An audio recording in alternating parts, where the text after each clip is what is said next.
મિત્રો, મજામાં છો?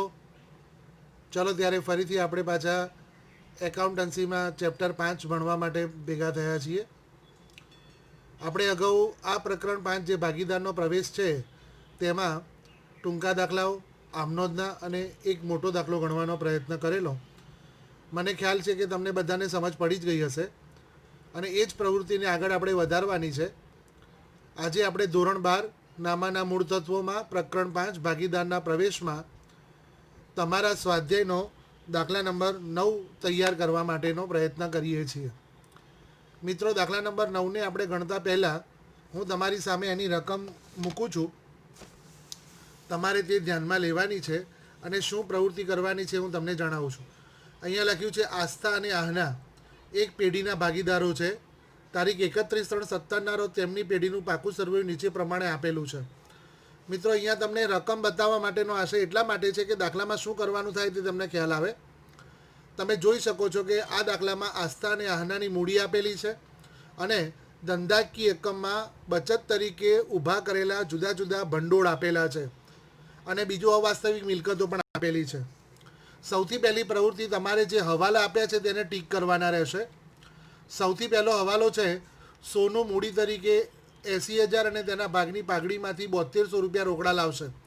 આને આપણે અત્યારે વિચારવાનું નથી. બીજું, નફા નુકસાનનું પ્રમાણ આપેલું છે એટલે જૂનું ને નવું બંને પ્રમાણ આપ્યા છે. અહીંયા જૂનું પ્રમાણ એક પેઢીના ભાગીદારો છે એટલે સરખું છે અને નવું પ્રમાણ 4:3:3 છે. એટલે તમને ખ્યાલ આવી જાય કે તમારે આના આધારે ત્યાગનું પ્રમાણ શોધવાનું છે. પછી નવી પાઘડીનું મૂલ્યાંકન 40,000 કરવામાં આવ્યું છે. તેના આધારે આપણે ત્યાગની ગણતરી કરીને જૂના ભાગીદારોને રકમ આપીશું. ત્યાર પછી કામદાર વળતર દાવો 3200 રૂપિયા મંજૂર કર્યો છે. તો તમારે કામદાર વળતર દાવા ઉપર એક નાની ટીક માર્ક કરવાની છે કે અહીંયા આપણે ગણતરી કરવાની રહેશે. ત્યાર પછી લખ્યું છે રોકાણો 19,200માં આહના લઈ જશે. તો રોકાણો જે તમારી મિલકત લેણા બાજુની રકમ છે ત્યાં તમારે ટીક કરવાના થશે અને તે અનામતમાં પણ અસર કરશે એટલે રોકાણ વધઘટ ભંડોળ પર પણ ટીક થશે. ત્યારબાદ રોકાણ પર મળવાનું બાકી વ્યાજ 2400 નોંધેલું નથી જેની સીધી અસર થશે. 7મો હવાલો છે લેણદારોએ લખેલી દેવી હુંડી 2000 સ્વીકારી છે જે ચોપડે નોંધેલ નથી. તો આની અસર લેણદારો ઉપર પણ થશે અને દેવી હુંડી પર પણ થશે એટલે ત્યાં તમારે ટીક કરવાનું છે. જમીન મકાનની ચોપડે કિંમત તેની બજાર કિંમત કરતાં 20% ઓછી છે. તો જમીન મકાન જે તમને અહીંયા આપ્યું છે એના ઉપર તમારે ટીક કરવાના રહે. ત્યારબાદ ચૂકવેલ વીમા પ્રીમિયમમાં 4800 આવતા વર્ષના છે. તો ચૂકવેલ વીમા પ્રીમિયમ અહીંયા તમને આપેલું નથી તો જેમાં તમારે અલગથી હવાલો ગણવાનો રહેશે. આટલું થઈ ગયા પછી તમારે જે વેચી શકાય તેવું છે જાહેરાત ઝુંબેશ ખર્ચ એ ધ્યાનમાં રાખવાનું. નફા નુકસાન ખાતું મિલકત લેણા બાજુ લખ્યું છે એટલે ખોટ છે. ખોટ ભાગીદારોના મૂડી ખાતે ઉધાર થશે એવી આપણે આમનો અગાઉ વિચારેલી છે. જૂની પાઘડી વેચવાની છે એની ટીક માર્ક થશે. આટલી વિગતોને તમારે ટીક કર્યા પછી એક દાખલાની ગણતરી કરવાની રહેશે. ગણતરી કરવા માટે સૌ પ્રથમ તમારે આ એક સ્ટેપ લેવું પડશે. હવે હું તમારી પાસેથી રકમને દૂર કરું છું. તમારે તમારી ટેક્સ્ટબુકમાં ધ્યાનમાં લેવાનું છે. દરેક પાસે પોતાની ટેક્સ્ટબુક હશે અને એ ચોપડીને ધ્યાનમાં રાખીને તમારે દાખલાની ગણતરી કરવાની છે. ચલો ત્યારે મિત્રો દાખલાની ગણવાની શરૂઆત કરીએ. ગણતરી માટે સૌથી પહેલાં તમને અહીંયા લખ્યું છે આસ્થા અને આહના એક પેઢીના સરખા ભાગે નફો નુકસાન વેચતા ભાગીદારો છે એટલે કે બંને સરખા ભાગે નફો વેચે છે. ત્યાર પછી તેઓ નવા ભાગીદાર તરીકે સોનુને ધંધામાં લાવે છે એટલે 3 ભાગીદારો થયા આસ્થા, આહના અને સોનું. અને આ 3 વચ્ચેનું નફા નુકસાનનું પ્રમાણ 4:3:3 આપેલું છે.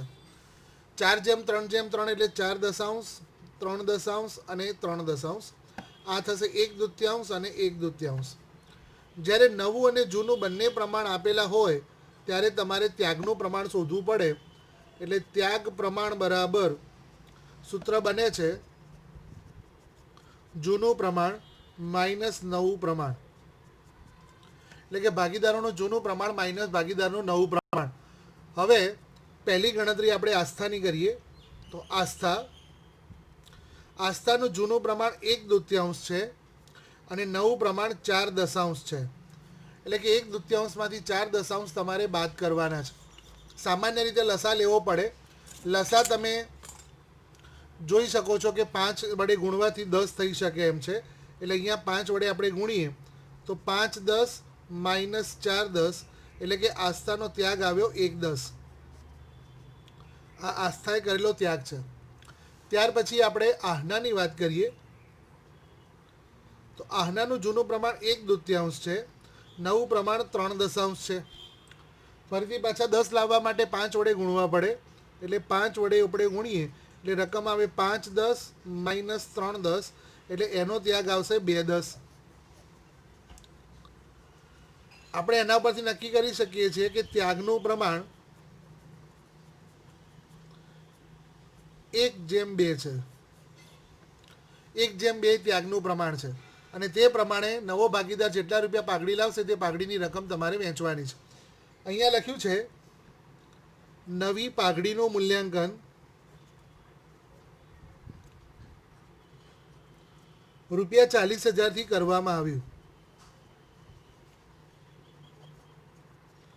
કે નવી પાઘડી રૂપિયા 40,000 કરી છે.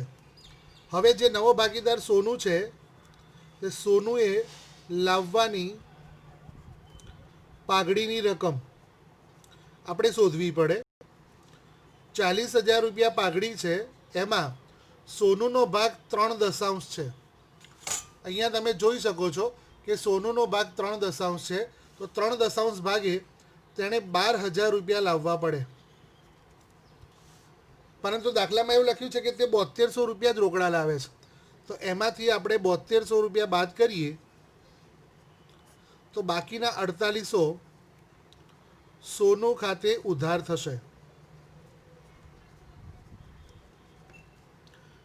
7200 રૂપિયા તો તે ભાગીદાર રોકડા લાવે છે, અને જે નથી લાવતો તે 4800 સોનું ખાતે ઉધાર થશે.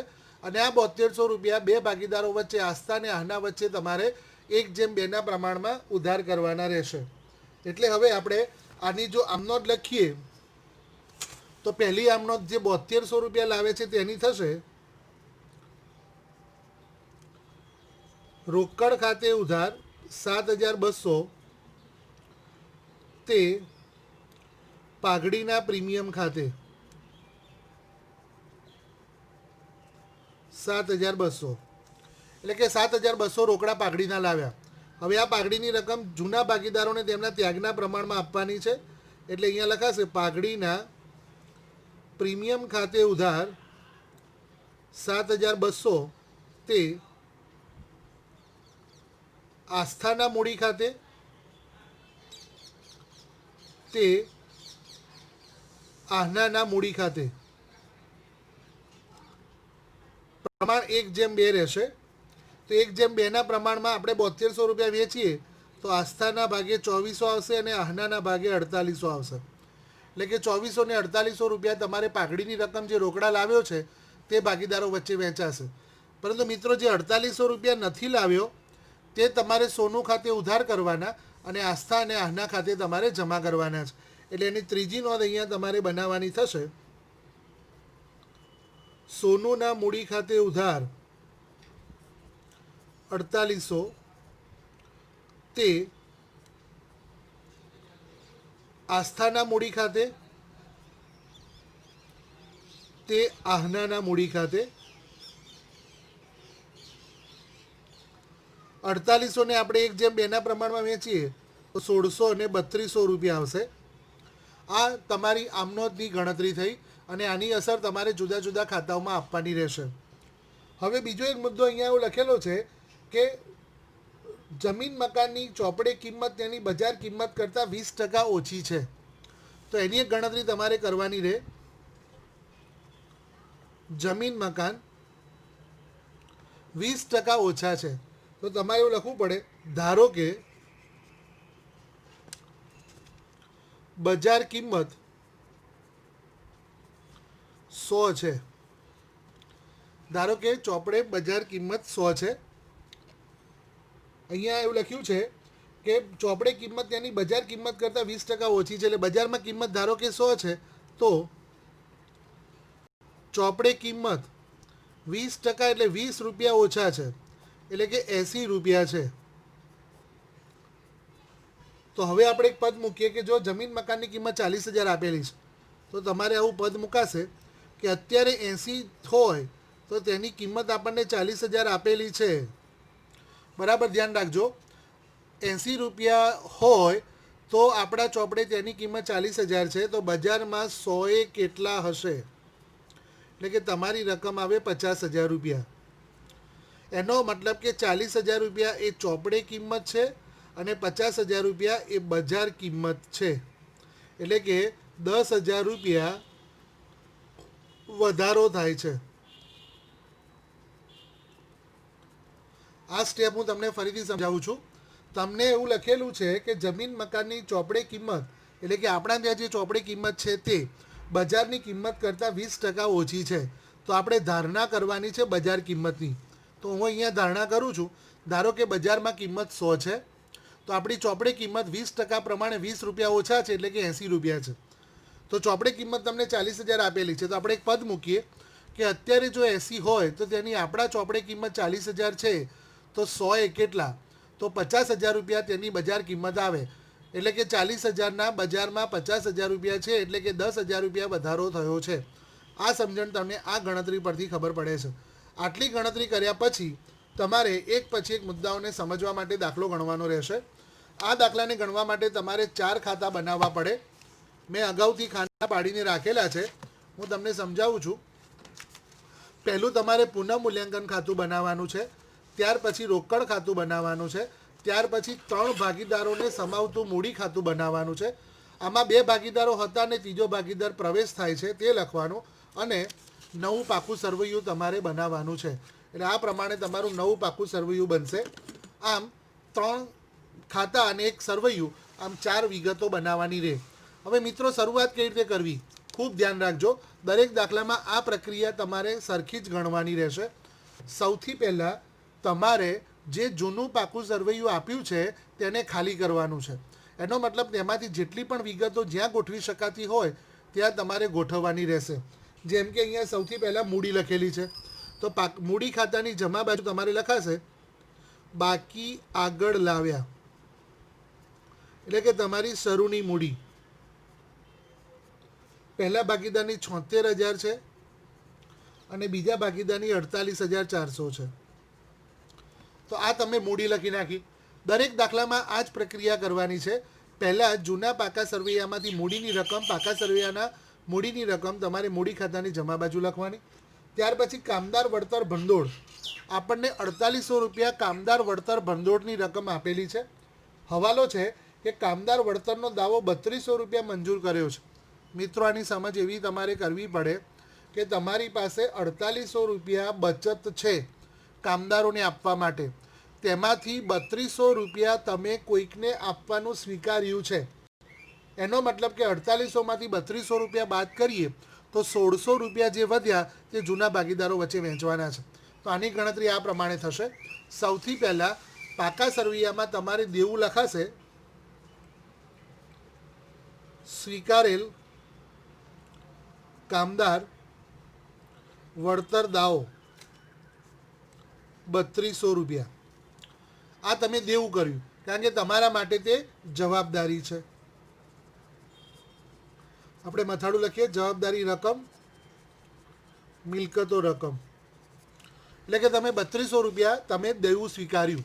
હવે 4800માંથી 3200 રૂપિયા આપણે બાદ કરીએ તો 1600 રૂપિયા વધશે, અને એ 1600 રૂપિયા જૂના ભાગીદારો વચ્ચે તેમના નફા નુકસાનના જૂના પ્રમાણમાં અહીંયા સરખું છે તો સરખા પ્રમાણે વહેંચાશે. તો અહીંયા લખાશે કામદાર વળતર જોગવાઈ 1600ને સરખા ભાગે વહેંચીએ તો 800 રૂપિયા બે ભાગીદારો વચ્ચે આવશે. જે પણ અનામતો છે તેના ઉપર જૂના ભાગીદારોનો અધિકાર છે અને તે તેમના જૂના નફા નુકસાનના પ્રમાણમાં વહેંચાય છે. અહીંયા જૂનું નફા નુકસાનનું પ્રમાણ સરખું છે તો 800 રૂપિયા વહેંચાશે. ત્યાર પછી બીજો મુદ્દો આવ્યો રોકાણ વધઘટ ભંડોળ. હવે એવું લખ્યું છે રોકાણ વધઘટ ભંડોળની રકમ તમારે વિચારવાની. તો રોકાણોનો મુદ્દો છે, રોકાણો 19,200માં આહના લઈ જશે. આહના પેઢીની ભાગીદાર છે અને તે ધંધામાંથી ચોક્કસ પ્રકારની મિલકત લઈ જાય છે. તમે જો ટેક્સ્ટબુકમાં જુઓ તો રોકાણોની કિંમત 20,000 રૂપિયા છે. આ 20,000ના રોકાણો આહના 19,200માં લઈ જાય છે, એટલે કે આહનાનો તે ઉપાડ છે. તો આહનાની મૂડી ખાતાની ઉધાર બાજુ 19,200 એ અહીંયા ઉપાડ તરીકે લખાશે. ઉપાડ કૌંસમાં રોકાણ, આ 19,200 આ રીતે લખાશે. હવે ફરીથી એક આપણે સમજ ઊભી કરવી પડે કે આપણા રોકાણોની કિંમત 20,000 રૂપિયા હતી. હું બોલું છું તેના પર ધ્યાન રાખજો. આપણા રોકાણોની કિંમત 20,000 રૂપિયા હતી, પરંતુ એક ભાગીદાર આહના તેને 19,200માં લઈ જાય છે, એટલે કે પેઢીને 800 રૂપિયા નુકસાન થાય છે. હવે એ નુકસાનને પહોંચી વળવા માટે પેઢીમાં રોકાણ વધઘટ ભંડોળ 1,600 રૂપિયા બતાવેલું છે. તમે જોઈ શકો છો. એનો મતલબ કે તમારી પાસે 1,600 રૂપિયા બચત છે. તો એ 1,600 રૂપિયામાંથી 800 રૂપિયા નુકસાન આપણે બાદ કરીએ તો રહ્યા માત્ર 800 રૂપિયા. ખ્યાલ આવી ગયો? 1,600માંથી 800 રૂપિયા નુકસાન બાદ કરીએ એટલે 800 રૂપિયા જે નુકસાન રહ્યું તે બે ભાગીદારો વચ્ચે વહેંચાશે. રોકાણ વધઘટ જોગવાઈ 800 ને બે સરખા ભાગે વેચીએ તો 400 અને 400 આવશે. અને આ પ્રમાણે આની આખી નોંધ થશે અને નવા પાકા સરવૈયામાંથી રોકાણો નીકળી જશે. ત્યાર પછી પ્રોવિડન્ટ ભંડોળ. પ્રોવિડન્ટ ફંડ ન વેચાય એ ભાગીદારોનું ન કહેવાય, એ કર્મચારીઓનું છે. એટલે સીધે સીધું પાકા સરવૈયામાં પ્રોવિડન્ટ ભંડોળ તમારે 6400 રૂપિયા લખવાનું છે. ગાલકા અનામત પણ ન વેચાય, લેણદારો દેવી ઊંડી પણ નહીં. હવે તમારા પાકા સરવૈયામાં તમે જોઈ શકો છો જૂની પાઘડી બતાવેલી છે. તો એ જૂની પાઘડી આપણને ખ્યાલ છે કે તમારે નફા નુકસાનના પ્રમાણમાં મૂડી ખાતે ઉધાર કરવા પડે. એટલે અહીંયા મૂડી ખાતાની ઉધાર બાજુ જૂની પાઘડી ખાતે 8400 છે, એટલે 4200 રૂપિયા પાઘડીની રકમ તમારે ઉધાર કરવાની થશે. એટલે પાઘડી આ રીતે બંધ થઈ. ત્યાર પછી રોકડ શિલ્લક આપેલી છે 16,000. તો તમે રોકડ ખાતું બનાવ્યું છે તેની ઉધાર બાજુ લખાશે બાકી આગળ લાવ્યા. રોકડ શિલ્લકની રકમ 16,000 છે, એટલે 16,000 રૂપિયા રોકડની શિલ્લક તમે ઉધાર બાજુ લખી. ત્યાર પછી જાહેરાત ઝુંબેશ ખર્ચ છે. જાહેરાત ઝુંબેશ ખર્ચ એ અવાસ્તવિક મિલકત છે જે ભાગીદારોના મૂડી ખાતે ઉધાર કરવામાં આવે. એટલે એની નોંધ આ થશે જાહેરાત ઝુંબેશ ખર્ચ. આપણને 3200 આપ્યો છે, સરખા ભાગે વેચીએ તો 1600 થશે. તો આ પ્રમાણે જાહેરાત ઝુંબેશ ખર્ચ આપણે વેચ્યો. તે રીતે નફા નુકસાન ખાતું ખોટ છે તો એની પણ નોંધ અહીંયા થશે. નફા નુકસાન ખાતું એને ખોટ કહેવાય. સરખા ભાગે વેચીએ એટલે 2000 અને 2000 થશે. તો આ પ્રમાણે તમારે પાકા સરવૈયામાંથી જેટલી વિગતો જ્યાં ગોઠવી શકાય છે તે આપણે ગોઠવી. હવે એક પછી એક હવાલા જોઈએ. સોનું મૂડી તરીકે 80,000 લાવે છે. તો મૂડી તરીકે રોકડા 80,000 લાવે છે તો રોકડ ખાતાની ઉધાર બાજુ લખાશે સોનુના મૂડી ખાતે 80,000. અને તેની બીજી અસર મૂડી ખાતાની જમા બાજુ રોકડ ખાતે મૂડી સોનુના ખાનામાં 80,000. તો આ પ્રમાણે તમારે 80,000 રૂપિયા મૂડી લાવ્યા એની નોંધ થઈ રોકડ ખાતે ઉધાર અને મૂડી ખાતે જમા. તો આ પ્રમાણે તમારે નોંધ કરી. ત્યાર પછી બીજો મુદ્દો છે પાઘડીના 7200 રૂપિયા રોકડા લાવે છે. તો 7200 રૂપિયા જે રોકડા લાવે છે તે અહીંયા નોંધ થશે પાઘડીના પ્રીમિયમ ખાતે 7200. રોકડ આવે એટલે રોકડ ખાતે ઉધાર થાય. આપણે આગળ આમનો જ જોઈ છે કે આ પાઘડીના પ્રીમિયમ તરીકે જે 7200 રૂપિયા લાવે છે તે બે ભાગીદારોને તેમના ત્યાગના પ્રમાણમાં આપણે વેચવાના છે. અને તે 2400 અને 4800 રૂપિયાની નોંધ છે. એટલે આ લખાશે પાઘડીનું પ્રીમિયમ ખાતે. પહેલા ભાગીદારને 2400 રૂપિયા મળશે અને બીજા ભાગીદારને 4800 રૂપિયા મળશે. તો આ પ્રમાણે તમારે પાઘડીના પ્રીમિયમની રકમ નોંધી. ત્યારબાદ અહીંયા 7200 રૂપિયા જ રોકડા લાવે છે. આગળ આપણે જોયું હતું, હું ફરીથી તમારી સામે ગણતરી મૂકું છું કે 7200 રૂપિયામાંથી આપણે 12,000 ખરેખર લાવવા પડે. 12,000માંથી માત્ર તે 7200 રૂપિયા જ લાવ્યો છે તો 4800 રૂપિયા હજી બાકી છે. અને આ જે 4800 રૂપિયા બાકી છે એના માટે આપણે નોંધ લખેલી સોનુના મૂડી ખાતે ઉધાર 4800, તે આસ્થાના મૂડી ખાતે 1600, તે આહનાના મૂડી ખાતે 3200.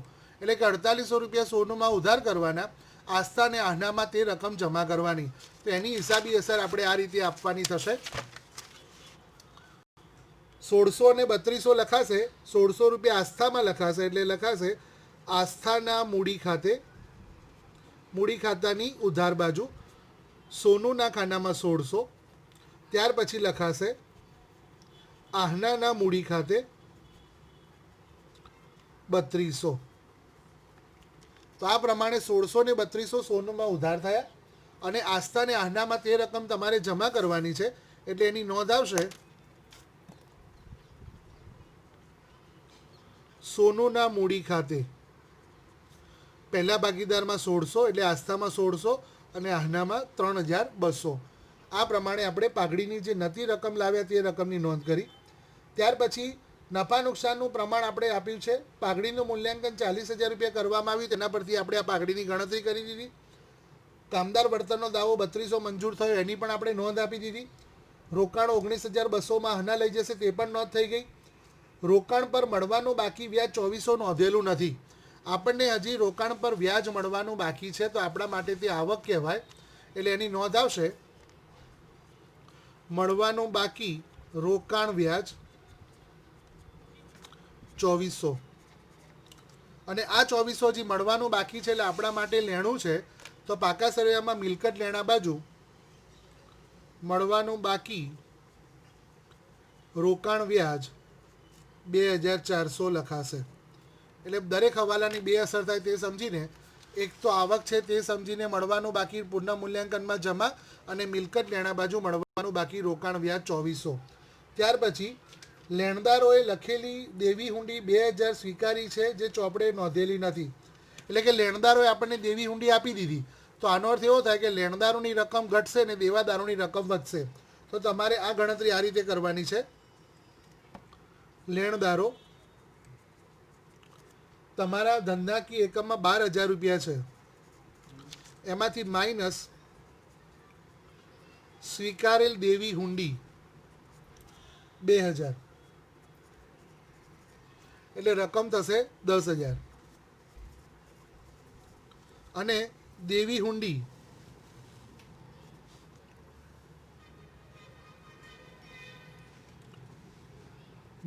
આપેલી છે 6,000 વત્તા સ્વીકારેલ હુંડી 2000 એટલે રકમ આવી 8,000. લેણદારોમાં હુંડી સ્વીકારી એટલે માઇનસ થશે અને દેવી હુંડીમાં વધારો થયો અને 8,000 રૂપિયા લખાશે. આ મુદ્દો આ રીતે થયો. હવે જમીન મકાનની ચોપડી કિંમત તેની બજાર કિંમત કરતાં 20% ઓછી છે. આપણે આગળનો મુદ્દો વિચારીએ તો મેં તમને અહીંયા લખાવ્યું હતું કે ધારો કે કિંમત 100 છે, તો તેમાંથી 20 રૂપિયા ઓછા થઈને 80. તો આના ઉપરથી આપણે સમજી શક્યા હતા કે જમીન મકાનમાં 10,000 રૂપિયાનો વધારો થાય છે. તો આજે 10,000 રૂપિયા વધારો થાય છે આપણા માટે ફાયદો છે. તો ફાયદો પુનઃ મૂલ્યાંકન ખાતાની જમા બાજુ લખાશે જમીન મકાન વધારો 10,000. અને બીજી અસર જમીન મકાન જે 40 છે એને 10 વધારીને લખાશે એટલે જમીન મકાન 40,000 વત્તા 10,000 વધારો કુલ 50,000 રૂપિયા લખાશે. તો આ પ્રમાણે તમારે 50,000 રૂપિયાથી જમીન મકાનની કિંમત થશે. 40,000 રૂપિયા પહેલાં હતા, બીજા 10,000 રૂપિયા વધ્યા અને 50,000 રૂપિયા ધંધામાં જમીન મકાનની કિંમત થઈ. હવે ચૂકવેલ વીમા પ્રીમિયમમાં 4800 રૂપિયા આવતા વર્ષના છે. આવતા વર્ષના છે એનો મતલબ કે આપણા માટે તે લેણું છે. એટલે અહીંયા મિલકત લેણા બાજુ લખાશે અગાઉથી ચૂકવેલ વીમા પ્રીમિયમ 4800 રૂપિયા.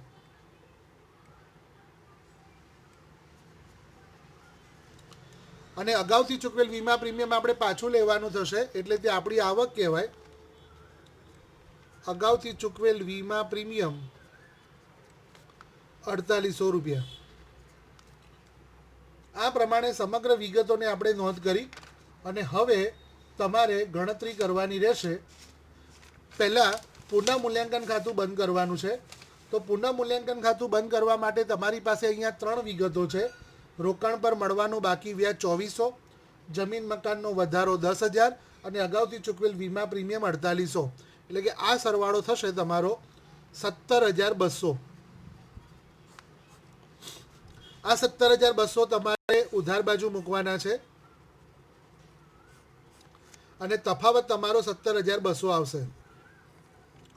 આ 17,200 એ નફો કહેવાય જે તમારે સરખા ભાગે વેચવાનો છે. આપણે અહીંયા લખીશું નફો. બે ભાગીદારો છે આસ્થા અને આહના. સરખા પ્રમાણમાં વેચીએ તો 8,600 અને 8,600 આવશે. તો આ પ્રમાણે 8,600 નફો થયો. રોકડ ખાતું તમારે બંધ કરવાનું છે. રોકડ ખાતામાં 3 વિગતો ઉધાર બાજુ બતાવેલી છે: 16,000, 80,000 અને 7,200. તો આપણે એનો સરવાળો કરીએ તો એનો સરવાળો થશે 1,03,200. આ 1,03,200 આપણે જમા બાજુ મૂકીએ તો તફાવતની રકમ 1,03,200 આવશે, જે તમારું બાકી આગળ લઈ ગયા એટલે કે આખરની બાકી આવી. ખ્યાલ આવી ગયો મિત્રો? તો પહેલાં આપણે પુનઃ મૂલ્યાંકન ખાતું બંધ કર્યું. પુનઃ મૂલ્યાંકન બંધ ખાતાની જે તફાવત આવ્યો તેને નફો ગણાશે. આ નફો જૂના ભાગીદારો વચ્ચે નફા નુકસાનના પ્રમાણમાં વહેંચાશે. ત્યાર પછી આપણે રોકડ ખાતું બંધ કર્યું. એ રોકડની આખરની બાકી ગણાશે. હવે જે પુનઃ મૂલ્યાંકન ખાતાનો નફો છે તે આપણે ભાગીદારોના મૂડી ખાતે લખવાનો છે. અહીંયા ભાગીદારોનું મૂડી ખાતું આપણે બનાવેલું છે, જેમાં આપણે લખાશે પુનઃ મૂલ્યાંકન નફો. પહેલા ભાગીદારનો 8,600 છે અને બીજા ભાગીદારનો પણ 8,600 છે. અને આ પ્રમાણે આપણે બંનેનો નફો તેમના મૂડી ખાતે જમા કર્યો. આ બધી વિગતો પૂર્ણ થયા બાદ તમારે મૂડી ખાતાની જમા અને ઉધાર બાજુનો સરવાળો કરીને તફાવત શોધવાનો છે. હવે આપણે જો સરવાળો કરીએ તો આસ્થામાં 76,800, 400, 2,400, 1,600 અને 8,600 એનું ટોટલ 89,800 છે. એટલે કે 89,800 એ આસ્થાની જમા બાજુનો સરવાળો આવ્યો. એ 89,800 આપણે ઉધાર બાજુ મૂકીએ, તેમાંથી 4200, 1,600 અને 2,000 બાદ કરતાં તફાવતની રકમ 82,000 રૂપિયા આવે છે. તો 82,000 રૂપિયા એ તમારા આસ્થાની આખરની મૂડી આવી તેમ કહેવાય. હવે આહનાની વાત કરીએ તો આહનામાં 48,400, 800, 400, 4800, 3200 અને 8,600 આ બધાની રકમનું ટોટલ થશે 66,200. આ 66,200માંથી 19,200, 4200, 1,600 અને 2,000 આ બાદ કરતાં તફાવતની રકમ આવે છે 39,200. તો 39,200 એની તફાવતની રકમ આવી. સોનુની જમા બાજુનો સરવાળો 80,000 છે. તો આપણે 80,000 રૂપિયા સરવાળો લખીએ. આ 80,000ને આપણે જમા બાજુથી ઉધાર બાજુ મૂકતા બે રકમો બાદ કરવાની છે, 1,600 અને 3200. તો તફાવતની રકમ 75,200 આવે છે. એટલે કે આ સોનુની આખરની મૂડી આવી. આ પ્રમાણે 3 ભાગીદારોની તમારે આખરની મૂડી શોધવાની છે, જેના માટે શબ્દ લખાશે બાકી આગળ લઈ ગયા આખરની મૂડી.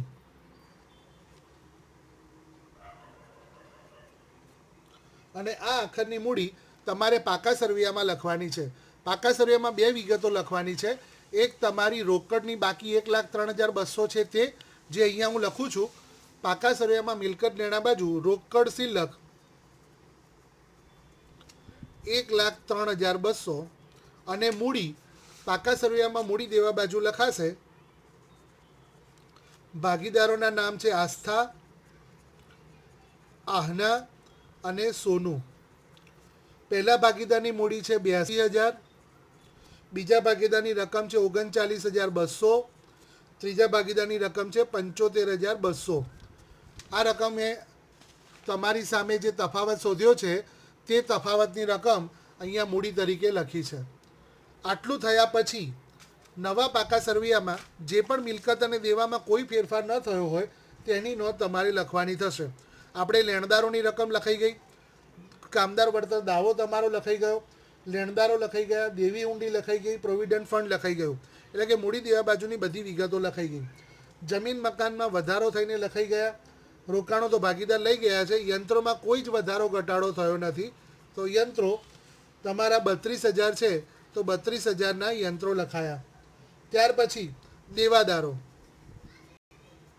જો મિત્રો દેવાદારોની રકમ અહીંયા તમને 25,200 આપી છે અને સામે ગાલખાદ 8,000 આપેલી છે. તો આપણે ગણતરી આ રીતે કરવાની. 25,200 દેવાદારો જે આપ્યા છે તેમાંથી ગાલખાદ અનામત તમે જોઈ શકો છો. જૂના પાકા સરવૈયામાં મૂડી દેવા બાજુ લખેલા છે.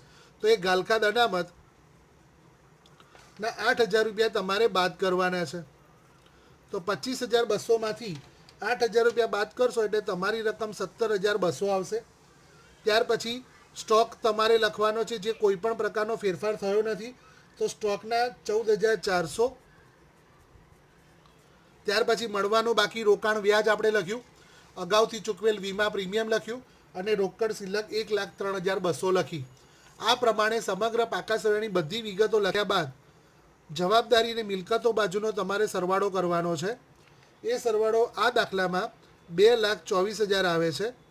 2,24,000 બંને બાજુનો સરવાળો સરખો આવ્યો એનો અર્થ એવો થયો કે આપણે બધી જ ગણતરી સાચી કરી છે. તો આ પ્રમાણે સમગ્ર દાખલો 8 માર્ક્સનો તૈયાર થાય છે અને બોર્ડમાં તમારે આ પ્રમાણે આખો દાખલો ગણવાનો રહેશે. હું તમને થોડી સમજ ફરીથી આપી દઉં છું, ધ્યાન આપો. સૌથી પહેલાં આપણે દાખલાની ગણતરીમાં જૂનું ને નવું પ્રમાણ આપ્યું હતું. તો જૂનું ને નવું પ્રમાણના આધારે આપણે ત્યાગનું પ્રમાણ શોધ્યું. આ દાખલામાં 1:2 ના આવ્યું. એટલે આટલી સમજ તમને પડી ગઈ હશે. ત્યારબાદ નવી પાઘડીનું મૂલ્યાંકન 40,000 કરીને બતાવ્યું છે. તેમાંથી નવા ભાગીદારનો જે ભાગ છે 3/10, એ 3/10 ભાગે એ 40,000માંથી તેણે 12,000 રૂપિયા લાવવા પડે. પણ 12,000ના બદલે તે માત્ર 7,200 લાવે છે. એટલે 4,800 રૂપિયા જે નથી લાવતો તે તમારે તેના મૂડી ખાતે ઉધાર કરવાના છે. એના માટે આપણે આવી આમ નોંધ લખી. 7200 રૂપિયા રોકડા લાવ્યા, 7200 જૂના ભાગીદારોને આપી દીધા. 4,800 નથી લાવ્યા તે નવા ભાગીદારના ખાતે ઉધાર કરી જૂના ભાગીદારોને જમા કર્યા. મકાનની કિંમત આપણે 20% ઓછી છે તેના આધારે બજાર કિંમત શોધી 10,000નો વધારો શોધ્યો અને પછી દાખલાની ગણતરી માટે પુનઃમૂલ્યાંકન ખાતું, રોકડ ખાતું, મૂડી ખાતું અને પાકું સરવૈયું તૈયાર કર્યું. સમગ્ર દાખલાને ખૂબ જ સારી રીતે આ પ્રમાણે વ્યવસ્થિત ખાના દોરીને તમારે ગણવાનું છે. હું આશા રાખું છું કે તમને આ દાખલામાં સમજ પડી હશે. મિત્રો થોડો દાખલો મોટો બને છે પરંતુ બધી જ વિગતોને તમારે સ્પષ્ટ રીતે લખવાની છે અને દાખલાને પૂર્ણ કરવાનો છે. આજે આટલું રાખીએ છીએ કારણ કે વધારે દાખલા લેવા જઈશું તો કદાચ તમે કન્ફ્યુઝ થઈ જશો અને મુશ્કેલીમાં મુકાવ. એના કરતાં જે સમજ પડી છે તેને પૂરતી રાખતા દાખલાને ફરીથી 1-2 વખત જોઈ લેજો, એકવાર સ્પષ્ટ રીતે સારી રીતે ગણી લેજો અને સતત તેનું પુનરાવર્તન કરતા રહેજો. આશા છે કે તમને બધાને સારી રીતે સમજ પડી ગઈ હશે. હવે પછીના બીજા દાખલા માટે આપણે આગળના વિડીયો લેક્ચર્સમાં મળીશું. ત્યાં સુધી ઘરમાં રહો, સ્વસ્થ રહો, સલામત રહો અને ભણતા રહો. મારી શુભેચ્છાઓ તમારી સાથે છે. અસ્તુ.